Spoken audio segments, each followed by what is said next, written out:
ಮೊದಲು ಪ್ರಿವ್ಯೂ ವಿಡಿಯೋನ ನೋಡ್ಕೊ ಬರೋಣ ಬನ್ನಿ.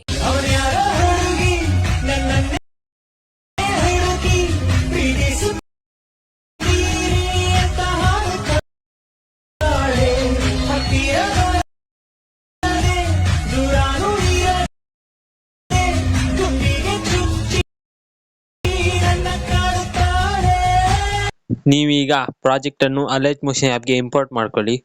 ಇಂಪೋರ್ಟ್ ಮಾಡ್ಕೊಂಡಾದ್ಮೇಲೆ ನಿಮಗೆ ಇಲ್ಲಿ ಈ ತರ ಕಾಣ್ತದೆ. ಈಗ ನೀವು ಸ್ಟಾರ್ಟಿಂಗ್ಗೆ ತಗೊಬಂದು ಈ ಲೇಯರ್ ಸೆಲೆಕ್ಟ್ ಮಾಡಿ, ಕಲರ್ ಅಂಡ್ ಫಿಲ್ ಮೇಲೆ ಕ್ಲಿಕ್ ಮಾಡಿ, ಈ ಆಪ್ಷನ್ ಮೇಲೆ ಕ್ಲಿಕ್ ಮಾಡಿ ನಿಮಗೆ ಬೇಕಾದ ಇಮೇಜ್ ಅನ್ನು ನೀವು ಸೆಲೆಕ್ಟ್ ಮಾಡಿ ಆ್ಯಡ್ ಮಾಡಿ. ಇದೇ ರೀತಿ ನೀವು ಈ ಎಲ್ಲ ಲೇಯರ್ಗೂ ಇಮೇಜ್ ಅನ್ನು ಆ್ಯಡ್ ಮಾಡಿ.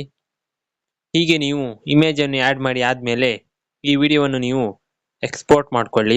ಈ ವಿಡಿಯೋ ನಿಮ್ಗೆ ಇಷ್ಟ ಆದರೆ ವಿಡಿಯೋಗೊಂದು ಲೈಕ್ ಮಾಡಿ, ಹೇಗಾಯ್ತು ಅಂತ ಕಮೆಂಟ್ನಲ್ಲಿ ತಿಳಿಸಿ. Thank you for watching. Bye.